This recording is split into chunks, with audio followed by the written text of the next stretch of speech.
Should you fire your teammate? So you've got a teammate who is stressing you out. When you're laying in bed at night, you can't go to sleep because you're thinking about it.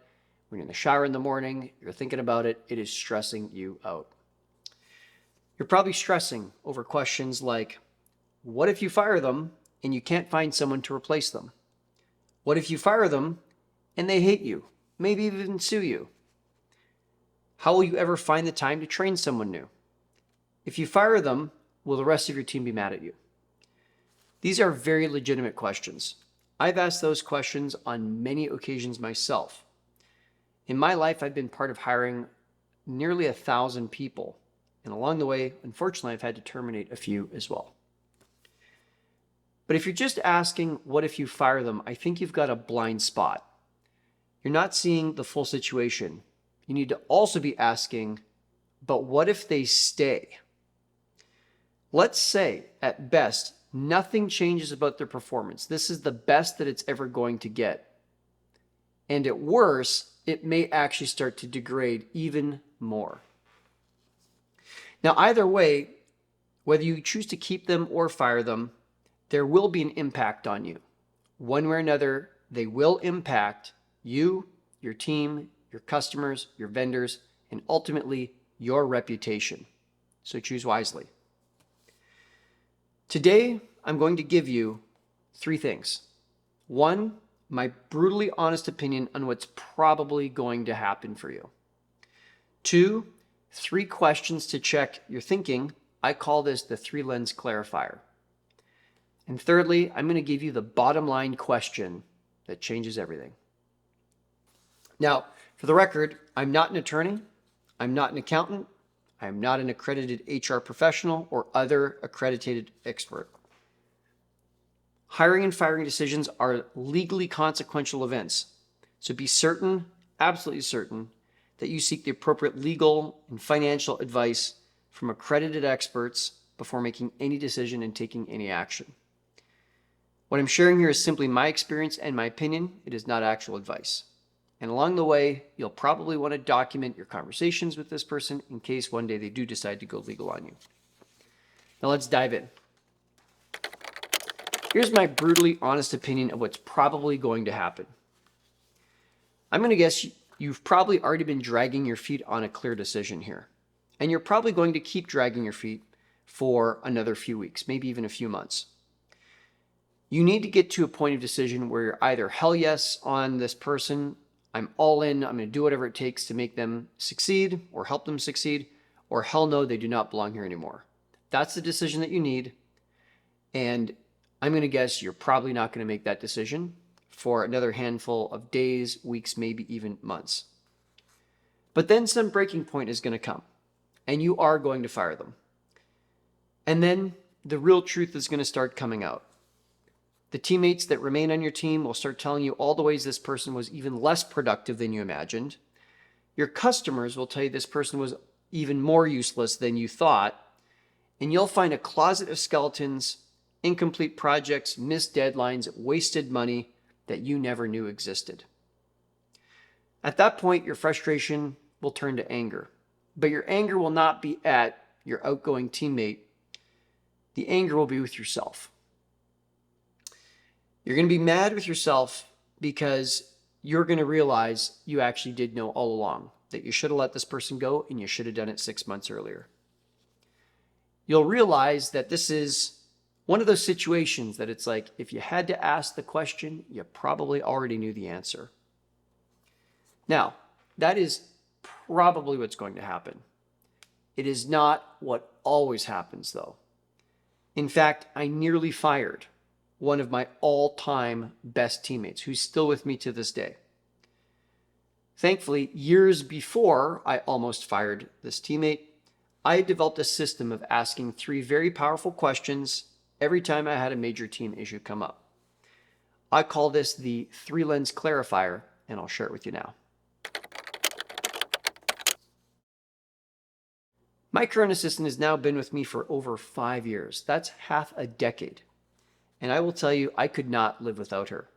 She's one of the biggest assets in my entire life, both in my business and my personal life. I nearly fired her, though. Years ago, my previous assistant's life and goals were no longer a fit with me and my team. The day that she resigned, my first ever great assistant, we both cried. It was a massive loss for me. Now, thankfully, because I own a company that hires executive assistants, I was able to go to my team, say, hey, treat me as a client, find me someone new. Even better, my outgoing assistant, the one that I cried over losing, she very generously offered to train my new and incoming EA. Once my former assistant was fully gone, and now it was just my new assistant working independently with me, the problems started to crop up. Too many times there was misunderstandings. Like, it almost felt like maybe not that we were speaking separate languages, but that we had very different accents of the same language. Kind of like if you hear someone who's got a really thick Scottish accent and you've got a really thick Aussie accent, sometimes it's like, what did they say? She was also doing work incorrectly, and I just felt straight up like this was not going to work, that this was a waste of time for us to be working together. I was at my wit's end. Then I remembered my own tool, something I developed years earlier, called the 3-lens clarifier. I ran my situation through these 3 questions, and suddenly I realized where I had gone wrong. Once I had that clarity, I sat my assistant down, and we had a heart-to-heart where I was really open and honest about how I felt things were going, which I was candid that I did not feel like it was going all that well. I also, though, shared what I discovered and took full responsibility on where I'd gone wrong and I had fallen short as a leader. In summary, she'd been trained by my outgoing assistant, so she never had the chance to get to know me. She never got to know my preferences. It's one thing to know the 3 steps to send an invoice, but it's completely different to get to know someone's personalities and, idiosyncrasies, if that's the right word, nuances and preferences. She never got that from me. So we got busy with addressing those issues. I met with her many times over the next few weeks so that we could backfill any misunderstandings, help her get up to speed on where she needed help. And more than anything, we kind of just got to know each other. And that allowed us to both really relax into the relationship and focus on doing good work. Once we addressed those issues very quickly, she became an incredibly valuable teammate and a truly treasured teammate in both my business and my life. So what are these 3 questions that make up the 3-lens clarifier? Here they are. Number 1, if we play make-believe and pretend this situation is 100% a systems issue, what becomes available to you? As in, what comes to mind for you? What ideas do you have? Now, when you think about it, you might say, well, what kind of systems do I have? Well, I guess I have a hiring system. And if I'm honest, we only looked at 3 finalists for this role. Maybe my system could be stronger. Another system is maybe your onboarding system. You might be sitting here going, well, onboarding system? What onboarding system? If you don't have one, you've got a missing system. Another system is the daily report that your assistant submits to you at the end of the day. Are you even doing one of those? And if you are the questions on point and helpful? What about your weekly meeting system? Do you have a clear, regular weekly alignment meeting with your assistant to get caught up on what has happened the last week and look forward for the next few weeks? What about a feedback system? Do you have a system in how you give feedback to your assistant? And of course, we can go into like software, like technology systems and SOP systems and whatnot. Any form of system is eligible. And so the first question of the 3-lens clarifier is, if we play make-believe and pretend the situation is 100% a systems issue, what becomes available to you? Second question. If we play make-believe and pretend the situation is 100% a leadership issue, and by leadership I mean you, the leader, you are the problem. Let's say 100% you're the problem. What becomes available to you? You might say something like, well, if I'm being honest, I am supremely overcommitted in my life right now. My eyes are bigger than my tummy. I've got indigestion. I'm dropping the ball. I am overcommitted. You might say something like, you know what, if I'm being honest, I didn't really slow down and provide adequate training. I just kind of threw my assistant in the deep end of the pool and hoped they'd figure it out. You might say, you know, if I'm being honest, I've been really abnormally exhausted in these last 3 months, and I've become a pretty crabby person to deal with. No wonder my assistant is hesitant to DM me or doesn't want to ask for help because they just feel like they're an inconvenience at a time where I'm already exhausted. That's on me. You might say, you know, if I'm being honest, I've been very slow to get back to my assistant on Slack. They're asking for help, but their leader, me, is kind of absentee and not doing a very good job of giving quick and timely support to my assistant. You might say, if I'm being totally honest, about 3 times in the last week and a half, I said I would give feedback to my assistant on something, and I never did. Kind of tough for them to do their job if I'm not doing mine. So that is our second question. If we play make-believe and pretend this situation is 100% a leadership issue, i.e. you, what becomes available? Our third and final question in the 3-lens clarifier is, if we play make-believe and pretend this situation is 100% a person issue, and that could be the teammate you've got in question, or maybe it's other teammates, or maybe it's vendors, or like literally any person who's not you, the leader, okay? If we play make-believe and pretend the situation is 100% a person issue, what becomes available to you? You might say something like, and for the record, you're welcome, because this is just a private journaling exercise you're doing, you can be as critical and blunt as you want, okay? So you might say, this teammate, they really have a bad work environment at home. They're constantly distracted, the dog's barking, the kids are tugging at their pant leg, they have no support. Their work environment at home is really a problem. You might say, you know what? They've been canceling work over and over again at the last minute. They are unreliable, and it is really frustrating. You might say, geez, they really don't know how to use our CRM or insert whatever tech tool. They need to get training on that, and that would make the difference. Next up, you might say, I've really noticed that they're a very negative person. They've got a scarcity mindset, totally disempowered. They don't believe things are going to work. And it's a serious drag on me, and it's a drag on the team. And honestly, they're really self-sabotaging from doing their best work, because I know they really, really could if they just believed in themselves. You might say, it really seems like they're struggling financially, and they have a second job to make ends meet. No wonder they're so distracted and tired all the time. We got to figure something out, because that situation is not working. Now, looking at this list, you might suddenly realize that you are the problem. That's what happened for me with my current assistant. When I almost fired her, I looked at this list and I generated the inventory, all my answers to these questions, and I realized, oh my word, this is by far a me issue. Not to say she didn't have opportunities to improve, but like, really, she was not getting a fair shake. Now, you may also go through the 3-lens clarifier, and maybe you do want to terminate them. Maybe you decide they really do need to go.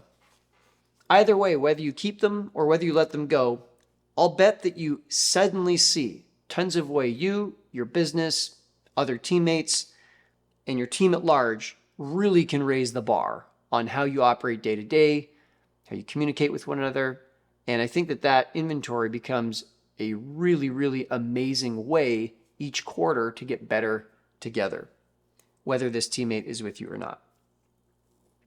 Now, while the 3-lens clarifier is an unbelievably powerful tool, it very, very much so will allow you and your teammates, those who stay on the team, to really, really raise your game and really, really clarify your thinking.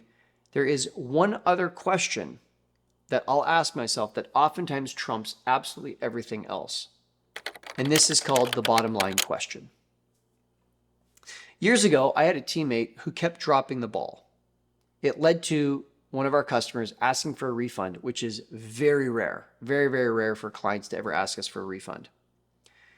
So we got through that, we got it fixed, but then the very next month, another client asked for a refund. And I'm starting to think to myself, that seems very uncharacteristic and that seems very atypical for our business.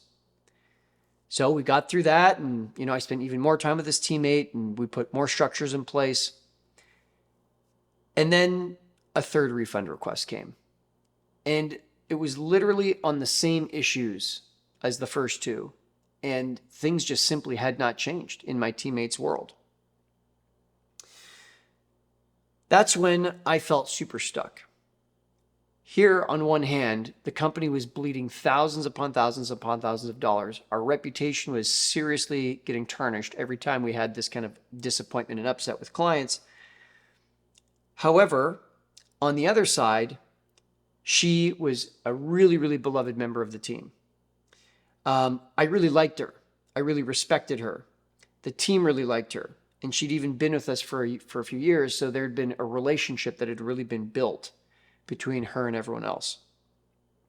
So I was very stuck, and I did not know what to do. And that's when I remembered my why reason, the thrilling pursuit of excellence. And that's all I needed to remember. Because I know when someone is in the thrilling pursuit of excellence, they do not make the same mistake over and over and over again. And it's simple as that.